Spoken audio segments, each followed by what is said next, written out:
Então, vamos lá. Então, o exercício faço duas funções na linguagem C que possam ser usadas por threads cooperantes. Ali ele fala ou por processo, mas a gente não precisa nem pensar em processos, porque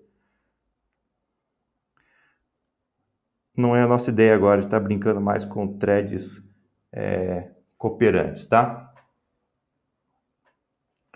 Então, vamos lá. E daí, quais são as funções que a gente vai ter que implementar? Tem que implementar a função getTicket, que ela retorna um número inteiro positivo único a qualquer thread ou processo cooperante que chamá-la. Então, quer dizer que eu tenho uma função que chama getTicket e várias threads podem chamar essa função e ela tem que devolver para você um ticket, um número inteiro, que ele é o único para as pessoas. Tá bom. E daí tem lá o protótipo da função getTicket, que não recebe argumento nenhum e devolve um int. E também você tem que implementar a função returnTicket, que recebe como argumento um int. Tá? E esse int que ele recebe como argumento é o ticket que você já pegou uma vez, que você está devolvendo ele para o seu banco de tickets, tá? E supostamente foi anteriormente pego pelo return ticket, beleza. E a outra questão, que é a 5b, que é assim, mostre ou explique, né, brevemente por que sua getTicket retorna inteiros únicos e nunca retorna valores repetidos. Caso seja necessário, a sua getTicket pode ter o número máximo de tickets, que nesse caso, e se você extrapolar esse número máximo, você deve retornar em -1 para indicar que não pode mais devolver valores novos, né? Então, acho que eu deixei esse enunciado, algumas pessoas até ficaram um pouco confusas quando leram. Ó, o Ezequiel gostou, achou que o som está limpo, que bom. E daí, algumas pessoas ficaram confusas. Ah, professor, eu não entendi muito bem o que é para acontecer, o que esse exercício quer fazer. E eu escrevi um exemplo lá no Telegram de qual que era a minha ideia, qual que é o intuito desse exercício. Minha não, né? Na verdade, assim, eu peguei esse exercício, copiei do saudoso professor Wagner Zola. Vocês já viram aí alguns slides dele também. Mas a ideia do exercício é o seguinte. Hoje em dia é muito fácil você pensar que tem um número máximo de pessoas que podem entrar num certo estabelecimento. Vamos supor que tem um estabelecimento que está cuidando de verdade dessa regra e fala assim, aqui podem ter 10 pessoas. E para ter essas 10 pessoas, toda vez que alguém entra nesse estabelecimento, ela ganha lá um ticket que representa que ela entrou. Ele tem lá, e o segurança, ele tem um conjunto de tickets que equivale ao máximo de pessoas que podem haver dentro da loja. Então, se a loja cabe em 100 pessoas, ele possui lá 100 ticketzinhos. E o que você quer é o seguinte, toda vez que uma pessoa entra, ela pega esse ticket e fica com ela enquanto ela está lá dentro o período inteiro. E quando ela sai da loja, ela devolve esse ticket para o segurança. Então, quando ela devolve o ticket, ele volta lá para o pool de tickets que o segurança tem. Então, nesse sentido, ele consegue controlar quantas pessoas existem dentro do estabelecimento, sem precisar ficar contando quando a pessoa entra, quando a pessoa sai. E nesse caso, vamos considerar que todo mundo está devolvendo corretamente, todo mundo está entrando corretamente na loja pegando o ticket, tá? Só para a gente ter a nossa brincadeira. Tá? Então, beleza. Então, a gente tem aí essas premissas certas. Então, como é que a gente faria para implementar uma solução dessa, uma função que nos entrega um ticket único, né? Acho que a primeira coisa que a gente tem que pensar, a gente tem que ter uma função. Então, vamos lá. Então, o que acontece é o seguinte, antes da gente pensar que a gente vai distribuir ou pegar tickets, a gente tem que criar o ticket, vocês concordam? Como é que eu faço para criar meu conjunto de tickets? Então, a gente pode pensar que a gente vai ter lá uma variável global, que vai se chamar, que vai ser lá um int tickets um conjunto de tickets, e aqui ele vai ser um vetor de no máximo nmax elementos. Então essa aqui é a nossa variável, vamos chamar, por enquanto, vamos deixar ela como global, que define os nossos tickets. E nós vamos ter uma função que é o inicializador de tickets. E o nosso inicializador de tickets, ele é tão simples quanto inicializar os tickets, quanto inicializar os valores do vetor. Então vai ser um for int i igual a 0, enquanto i for menor que um nmax qualquer, e mais, e o que a gente fala? Que o nosso tickets ls no índice i é igual a um número inteiro único. E como é que eu faço para gerar um número inteiro único? Bem, a gente pode falar que ele equivale ao número 300 mais i. Então vai ser vai ser um valor que começa lá no 300, então o primeiro ticket é o 300, o segundo ticket é o 301, e assim sucessivamente. Então isso aqui é uma funçãozinha que vai inicializar o nosso conjunto de tickets com alguns valores iniciais. Então a gente vai ter lá vou usar até aqui outra cor. A tickets ls, ela vai ser lá um conjunto que é o 300, 301, 302, até o, sei lá, vamos chutar aqui que vai até o 330. Então tá aqui o exemplo da nossa funçãozinha, que é só um laço que inicializa nosso vetorzinho tickets ls, só para a gente ter ideia. A nossa função que inicializa os tickets, e a gente tem a nossa variável global, que é tickets ls, que está lá tranquila, sem nenhum problema. Então a gente conseguiu inicializar e temos lá o conjunto de tickets que vai 300, 301, 302, até qualquer coisa. Eu só inventei o número qualquer inicial, só para brincar mesmo, podia ser qualquer coisa. E daí agora a gente tem que pensar em como que a gente vai distribuir os tickets. Então o que eu consigo imaginar é que a gente pode ter uma variável global, que é um inteiro também, que é o tickets tot. Então, aqui é uma variável que fala quantos tickets que eu tenho, e a gente pode dizer que essa variável tickets tot, ela é inicializada em nmax menos 1. Né? Então, se o nosso vetor vai de 0 até nmax menos 1, a gente fala que o nosso ticket tot lá, ou o último ticket válido, está no índice nmax menos 1. Então, se eu tenho lá 10 tickets, vai do índice 0 a 9, e o ticket tot fica lá no índice 9. Então, eu tenho lá uma variável global que fala quantos tickets que eu tenho. E a função getTicket, ela parece muito simples, né? A função getTicket, a gente colocou lá que ela é um void. E o que ela vai fazer?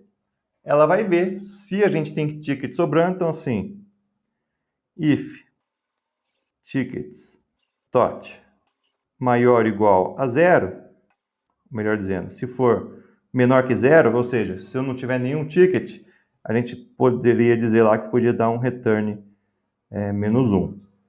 Se não for o caso, se a gente tem qualquer valor além, a gente faria o quê? A gente escreve que a gente coloca lá um return, nossa tickets ls no índice ticket tot menos. Então a gente considera aí que a nossa variável tickets tot vai armazenar sempre lá, ela vai sempre manter a estrutura lá no fim. Então essa aí é a função super tranquila, e a gente pode ter a função return ticket. O que era return ticket?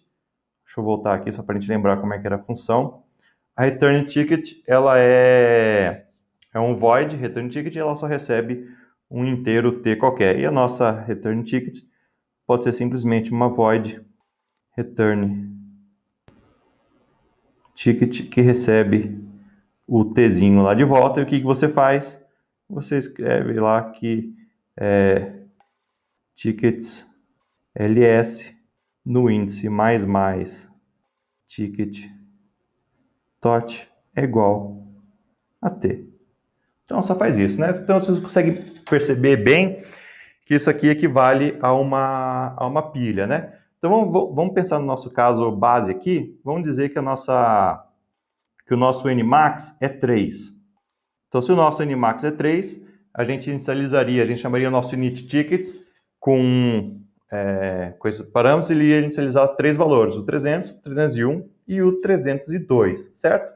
Então, toda vez que eu fizer a função getTicket, então o que acontece aqui é que o nosso tickets tot também fica valendo 2, né? Porque vai do índice 0, 1, 2, então ela é 2. E o getTicket ele fala assim, ó, se o ticket tot for menor que 0, não é o caso, mas quando for maior que 0, ele retorna lá o tickets ls de ticket tot menos menos. Então ele vai devolver, ele vai retornar lá o 302 e vai subtrair 1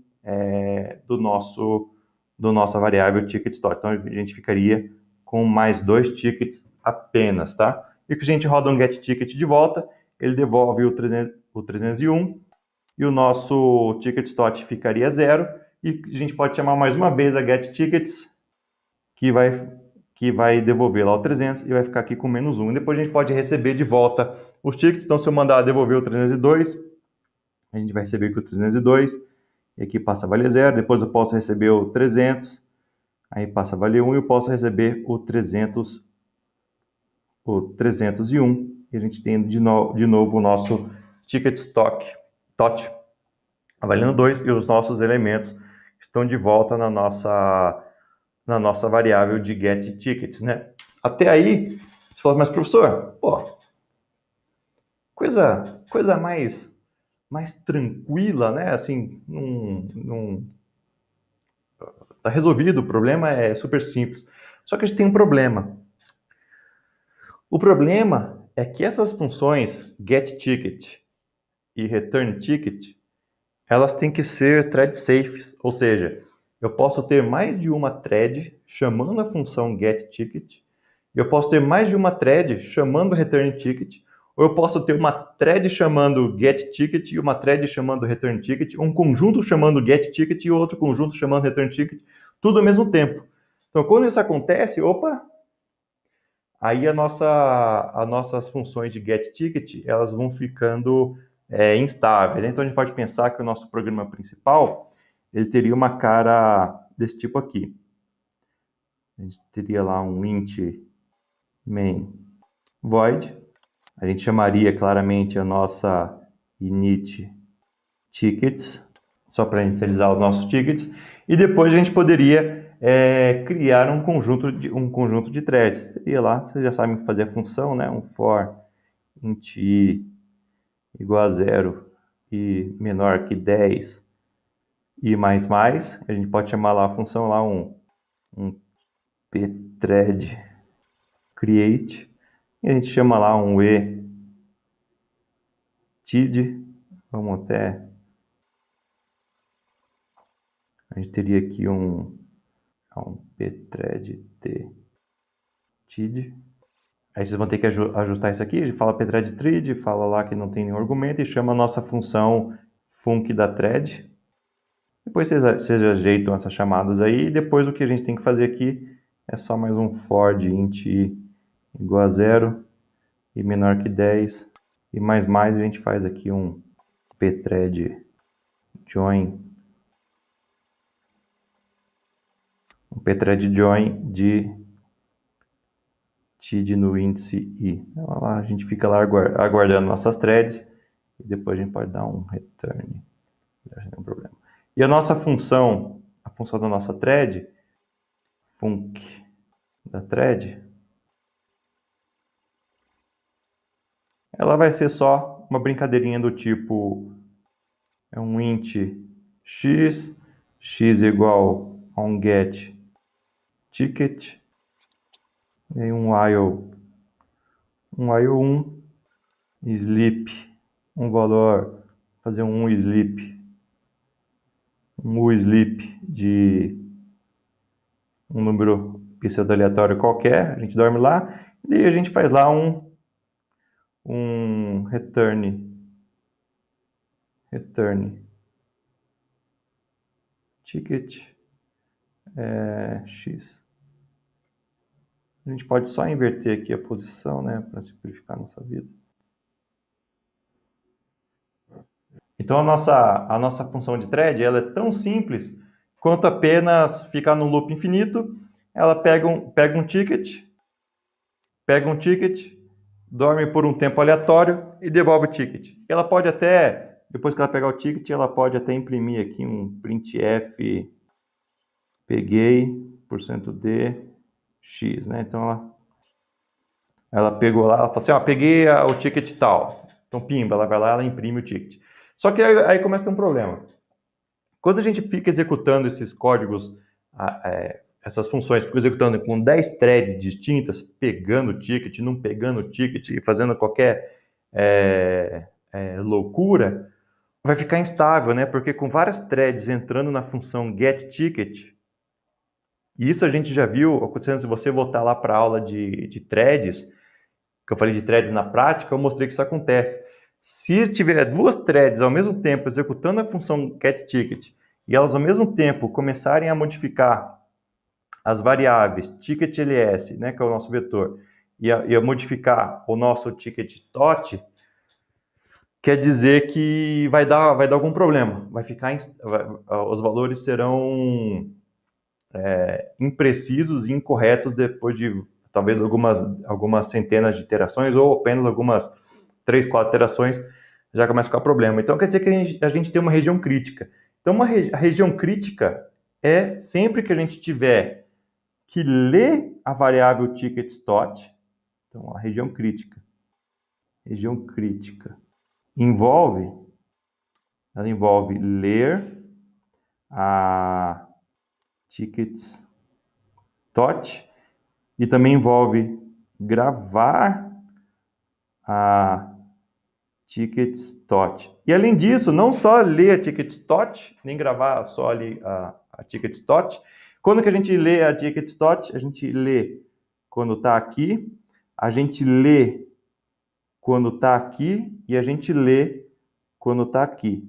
E quando que a gente grava a nossa tickets.tot? A gente grava a tickets.tot quando a gente está aqui, porque a gente lê e já grava. E aqui também porque a gente grava e já lê também, né? A gente lê, grava e lê de novo. Então, essa é uma região crítica. E outra variável que é problemática é justamente o nosso vetor, o ticket LS. Por quê? Porque aqui a gente lê um índice específico da ticket LS e aqui a gente grava no índice específico da ticket LS. Então eu não posso gravar múltiplos T's iguais, eu não posso sobrescrever um T pelo outro. Poxa, então quer dizer que nós temos várias regiões, essas duas funções possuem regiões críticas grandes, né? Então a primeira coisa que a gente tem que pensar, que a gente aprendeu aí nas últimas aulas, que vocês fizeram bastante exercício aí, é que a gente tem que proteger o momento que a gente entra na região crítica do nosso código. Então, vamos pensar aqui, como é que eu faço para proteger a manipulação na região crítica? Então, para proteger, a gente aprendeu um conjunto de variáveis que são bem legais, que são do tipo semáforo.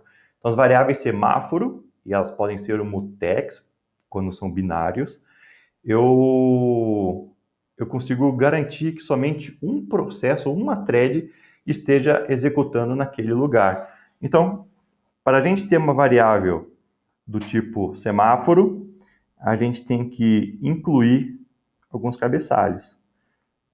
Então, a gente tem que fazer aqui um include no semáforo.h, semafore.h, que vem do inglês, e a semáforo.h, ela vai me dar um tipo de variável novo, que é o tipo sem _t, que é o tipo semáforo. Esse tipo semáforo, a gente pode dar um nome qualquer para ele, vamos chamar aqui de semáforo. Ela obrigatoriamente tem que ficar no espaço de memória global quando você pensa que várias threads podem utilizar essa variável, tá? Então, beleza, então a gente criou nossa variável de semáforo e agora a gente tem que usar as nossas funções que a Semaphore lá nos dá. E a Semaphore, ela nos dá duas funções. Então, dentro do conjunto de funções que a Semaphore nos dá, nós temos a nossa função sem_init, que olha só os argumentos. A função sem_init, ela envolve a inicialização de um semáforo, então a gente tem que receber, ele recebe como argumento o ponteiro para uma variável do tipo sem_t. Ele recebe mais outros dois argumentos, um que é o pShared e o outro que é o intValue. Então vamos ver o que é cada um deles. Então o pShared, ele indica se o semáforo ele vai ser compartilhado entre threads ou entre processos. Então, se for zero, se o pShared for zero, quer dizer que o semáforo será compartilhado entre as threads de um processo e deve ficar localizado em algum lugar que seja visível, por exemplo, o escopo global. Agora, se o pShared for um valor diferente de zero, quer dizer que é um semáforo que será compartilhado entre processos. Aí você vai ter que usar outras funções de compartilhamento de memória para que o seu processo tenha acesso. Não nos interessa agora, tá? E bem, e o último argumento que ele fala aliás, ele nem falou aqui, né? Deixa eu ver aqui. Sim. E o valor, que é o último argumento, especifica o valor inicial do semáforo, né? Então a gente sabe que, em geral, a gente vai querer lá um semáforo valendo zero. Então quer dizer que para a gente resolver o nosso semáforo, aqui a gente vai ter que inicializar o semáforo e a gente sempre inicializa o semáforo, vai ter que inicializar lá na nossa main antes de começar a chamar nossas threads. Então a gente vai chamar aqui a nossa função. Deixa eu só ver se eu abro um espacinho aqui para ficar mais legal. Essa é uma das vantagens do Q4, né? Então o que a gente vai fazer? A gente vai chamar a nossa função sem_init. A gente vai passar o ponteiro do nosso semáforo, que a gente já declarou ele globalmente lá em cima, que a gente chamou de semáforo. Então vai passar aqui o e-comercial semáforo. A gente fala que ele é compartilhado só entre as threads desse processo, então a gente passa o valor zero para o segundo argumento. E para o terceiro argumento, a gente fala qual que é o início do nosso semáforo. Então a gente fala que é 1, né? Ou seja, a gente inicializou o nosso semáforo como 1, falando que pode passar um processo por padrão dentro do nosso semáforo. Ah, legal! E daí nós temos agora duas funções que eram específicas do semáforo. Uma que parava o semáforo, que perguntava se ele estava com valor positivo para ver se estava entrando. E essa função que nos libera aí o semáforo é a sem_wait. Então a sem_wait, ela recebe como argumento o ponteiro do semáforo, certo? E te devolve um inteiro. E esse inteiro que ela devolve, deixa eu só ver isso aqui, é só um zero se der tudo certo, e se der algum erro, ele vai te retornar o valor -1, e depois a mensagem de erro, a informação de qual erro que deu, fica gravado na variável global error number. Tá? Então, voltando ali, e essa função, né, da descrição dela, ela é bem legal, né, porque ela fala assim, ó, a sem_wait, ela decrementa, ou seja, ela trava o semáforo apontado por o argumento 100, que você passou de argumento, e se o semáforo tiver o valor maior que zero, então ele decrementa e procede, ou seja, a função já retorna imediatamente, sem ficar nenhum travamento. Agora, se o semáforo já possui o valor zero, então a chamada da sua função sem_wait, ele trava a sua thread, né? Ela trava aquela função que está chamando a função sem_wait, até que ou o seu semáforo tenha um valor que possa ser decrementado, ou até que você receba um sinal que você pode fazer tratamento. Aí nós temos outras variáveis, que é a try weight, que ela pergunta se tem o valor positivo, se não tiver, ela fala que não tem e te solta imediatamente. E a função timed wait, que ele te deixa bloqueado por um tempo específico. Então, você fala assim, eu quero ficar bloqueado, mas se passar de 3 segundos bloqueado, eu quero liberar para eu fazer alguma coisa. Mas não nos interessa esses usos agora. Então, para a gente bloquear o semáforo nesse momento, onde é que a gente tem que bloquear? A gente tem que bloquear o semáforo, tem que fazer um send wait.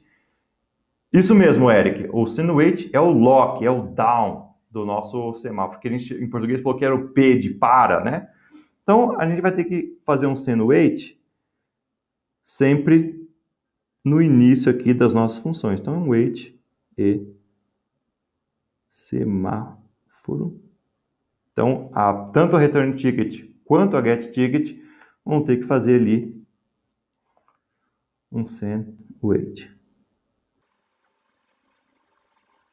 Ou seja, então, no momento que ele chegar no início dessas funções, a sua função vai chamar primeiro um send wait para o seu semáforo, e daí sim, se o semáforo estiver valendo 1, ele decrementa, faz o semáforo passar a valer 0 e entra na função lá e vai fazer o trabalho. Se outra thread chamar getTicket ou returnTicket, enquanto você está dentro da operação de qualquer uma dessas duas funções, elas vão ficar bloqueadas até que você libere elas para funcionar, né? Então, você vai ter que pensar isso.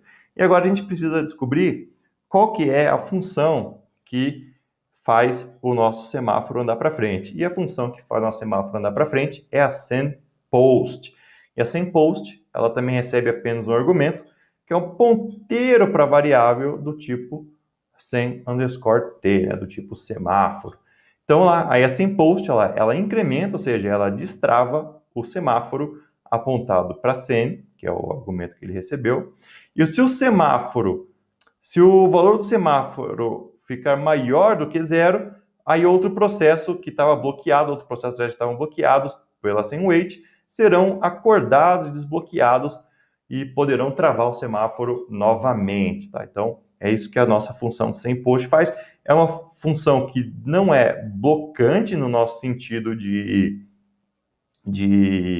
uso.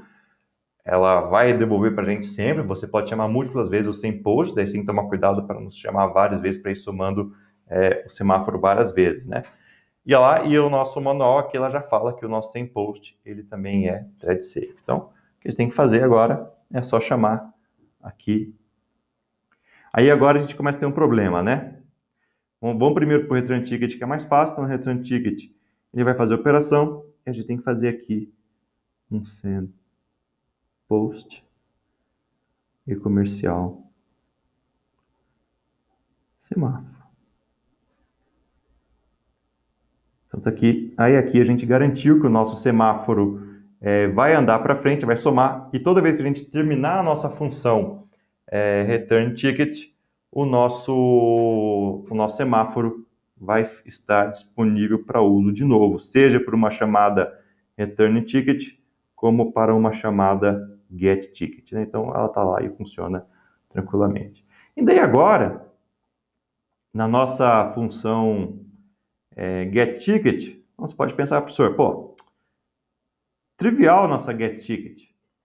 É só a gente pegar agora aqui no fim e colocar a sendPost.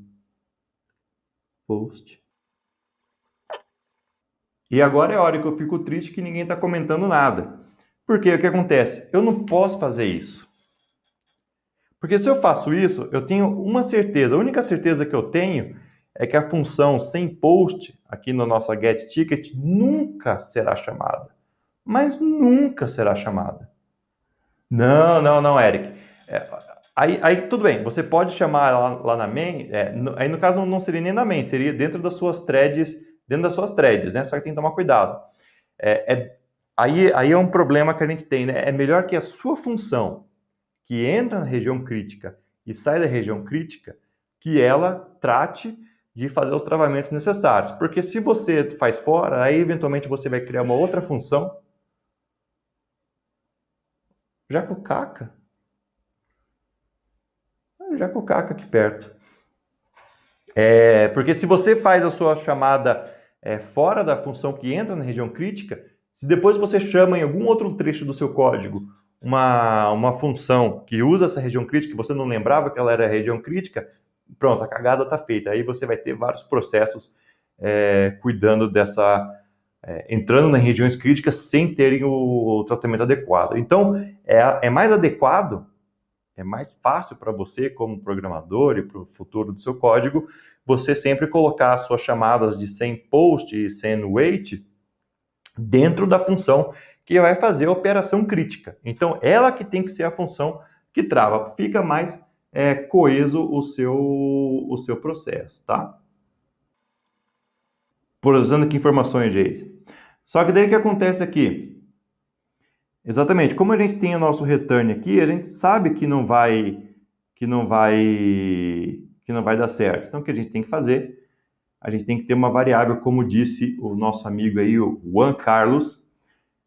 Falou assim, não, professor, você tem que fazer lá uma variável que representa o retorno. Então, a gente pode criar aqui uma int hat. A gente pode falar aqui que hat é igual ao ticket ls. Então, ele vai lá, ele vai fazer ele vai ler o valor que está na ticket ls e vai já manipular a sua variável ticket.tot. E daí aqui no fim, depois do seu sendPost, você coloca ali um return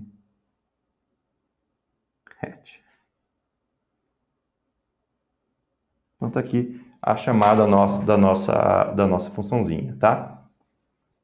Então, voltando ali. Então o Eric sacou.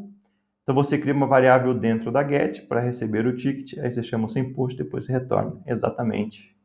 Eric de fone, então a mesma solução que o Juan chegou ali anteriormente. Então tá ali a modificação da nossa função getTicket. Então dessa maneira a gente garante agora que a nossa função getTicket e a nossa função returnTicket fazem parte de funções, são agora funções chamadas thread safe. Então são funções que elas vão funcionar quando você tem um conjunto de threads operando, tá? Acho que o Juan vai escrever uma mensagem, me chamou, levantou a mão. Deixa eu escrever. Então ali, foi rápido. Tem que ter um sendPost antes de dar o return 1 também, né? Putz. Muito bem observado, Juan. Muito bem observado. Agora a gente tem um problema na nossa função aqui. Um problema gravíssimo na nossa função. A gente já tinha aqui um return -1. Como é que a gente faz para resolver isso? Para não ficar entupindo o meu código de sendPost e aumentando a possibilidade de haver um bug e eu rodar um sendPost 2 vezes, o que a gente faz, né, Juan? A gente faz aqui que o hat é igual a -1 e aqui passa a ser um else. Então tá aqui. Agora fica resolvido o nosso problema. Muito bem notado, mas essa foi boa. Então o que acontece? Então agora sim eu posso dizer que as nossas funções estão funcionando de maneira mais adequada. É até legal vocês perceberem que se você colocar aquele return -1, na hora que o primeiro cara que recebeu o -1 acontecer, você vai ver que o seu processo, todas as suas threads vão parar de funcionar. Porque não vai ter mais, ninguém vai ter feito o post, vai ficar todo mundo travado na sendWait, né? Então, esse aqui é o problema. Então, o que a gente fez aqui, a gente já gravou lá, quando a gente tiver um ticket.tot menor que 0, a gente faz um return -1, e se não for o caso, aí sim o nosso hat passa a valer o valor correto, e a gente soma um no semáforo, faz um sendPost, e finalmente retorna lá o valor nosso de retorno, beleza? E se eu não quiser, e se eu quiser agora, é o seguinte, se o nosso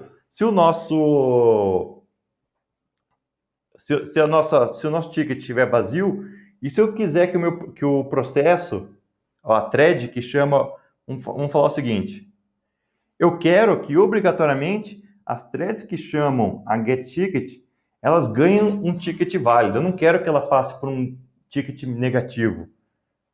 Eu não quero, poxa.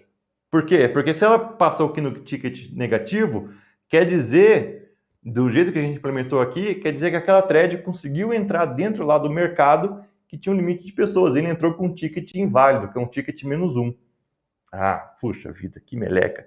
E como é que eu faço para o pessoal ficar preso na fila até que outra pessoa saia, né? Não é isso que a gente quer que aconteça? Então, vamos dizer, o pessoal faz a filinha lá indiana, recebe a medida de temperatura na testa, hoje em dia até no braço, ou até na camisa, né? Você recebe a medida ali, recebe a medida, pega seu ticket, entra no mercado. Se acabou o pool de tickets do guarda, ele fala assim, agora você vai esperar alguém sair. E quando a pessoa sair, aí sim a fila volta a andar. Como é que a gente faz para ficar com essa cara aí do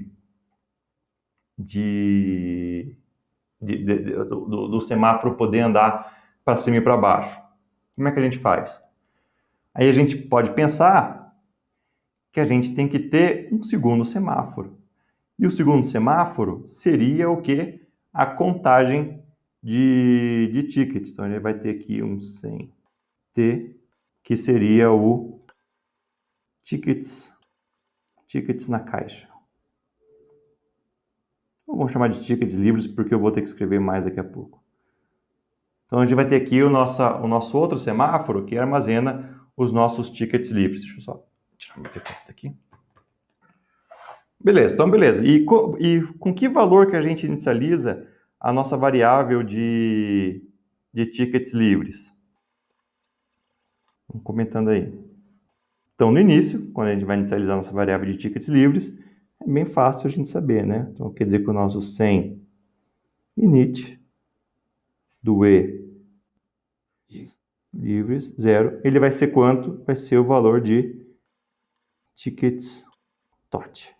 Então, lembra lá, porque a nossa variável tickets tot, ela armazena quantos tickets totais eu tenho no meu semáforo. Então, o que vai acontecer?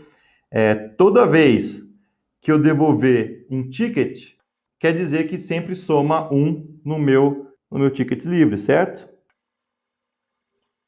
Ou seja, toda vez que alguém devolver um ticket qualquer para o meu sistema, via função ticket, return ticket, a gente vai somar lá um valor no ticket tot e a gente já soma ali um também nos nossos tickets livres. A gente pode até apagar agora a nossa condição aqui, para não ficar travado. Ou seja, não vai ter mais opção da gente retornar um -1. Então, vai sempre devolver os nossos tickets. Opa, e não pegou um pedaço do T, né? Agora a gente vai ter que fazer uma chamada para nossa, que é um 100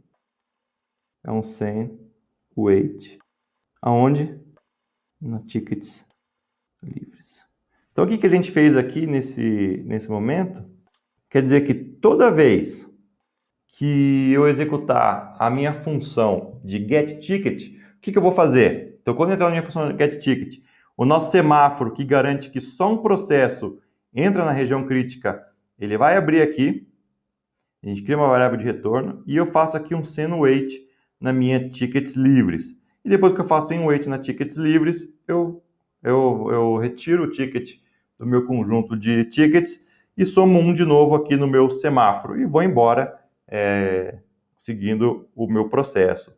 E na return, a gente faz um send_wait na semáforo e eu já coloco lá o semáforo, eu devolvo para a minha pilha de tickets o que a gente recebeu nessa função e já falo que eu libero de novo o semáforo e já aproveito e já libero os nossos tickets livres. Então, parece que funciona bem, né? Então, quer dizer que toda vez que eu peguei o ticket, a minha contagem lá de tickets livres vira um semáforo e quando chegar em 0, na hora que ele for tentar pegar mais um, quando for tentar pegar mais um, não vai conseguir pegar, porque não vai ter nenhum ticket sobrando. Tá tudo certinho? Tudo funciona? Agora tem um problema, né? O que acontece quando a gente está sem nenhum ticket sobrando? Estou sem nenhum ticket sobrando. E daí uma thread chama a função getTicket. Quando a thread chama essa função getTicket, o que acontece ela vai rodar aqui um send wait no semáforo. Rodou o send wait e não tinha ninguém executando, ela passou. Na hora que ela passa, ela vai fazer um send wait no tickets livres. Só que daí o ticket livre vai ficar negativo. Se o ticket livre vai ficar negativo, o que acontece nesse momento? Pimba, aquela thread vai ficar bloqueada nessa chamada do send wait do ticket livre, porque ela tem que esperar a minha ticket livre receber um conjunto, um valor novo para dizer que tem mais um ticket para ela pegar. Só que, meus nobres alunos, se nesse momento que eu estou com uma thread bloqueada aqui no send wait do tickets livres, o que acontece se uma outra thread tentar devolver um ticket para o meu conjunto de tickets? A primeira coisa que ele faz, ele vai fazer um send wait no meu semáforo. Só que, opa, repara aqui que a nossa getTicket, ela já baixou o valor do semáforo e ela está travada nessa segunda linha aqui. Então quer dizer que nunca vai acontecer mais de liberar o nosso semáforo normal, porque em nenhum momento as funções return ticket vão conseguir colocar um ticket novo, porque elas vão ficar bloqueadas no semáforo que a nossa getTicket já mexeu. E exatamente, Eric. Então a gente cai agora num deadlock. E tem como a gente resolver isso? Como é que a gente faz para resolver? Consegue imaginar um jeito de resolver? Vou contar aqui 10 segundos. Então pronto, vocês já pensaram com musiquinha nova. E o Manuel inverte o send wait. Aí, opa! Aí o Manuel matou aqui a charada. Então, bastaria a gente inverter a posição desses semáforos aqui. Então, deixa eu jogar esse aqui. Basta. Então, o que acontece aqui, o que a gente faz, é o que o Manuel comentou, a gente inverte a ordem da nossa chamada send wait. Então, quer dizer que antes de eu bloquear o semáforo, a gente considerou o seguinte, a nossa variável semáforo, ela é justamente para travar o nosso processo quando ele vai modificar as variáveis da região crítica. Mas aí a gente tem um outro semáforo que seria para saber se eu tenho condições de consumir o que está na região crítica. Então, para saber se eu tenho, a gente trava primeiro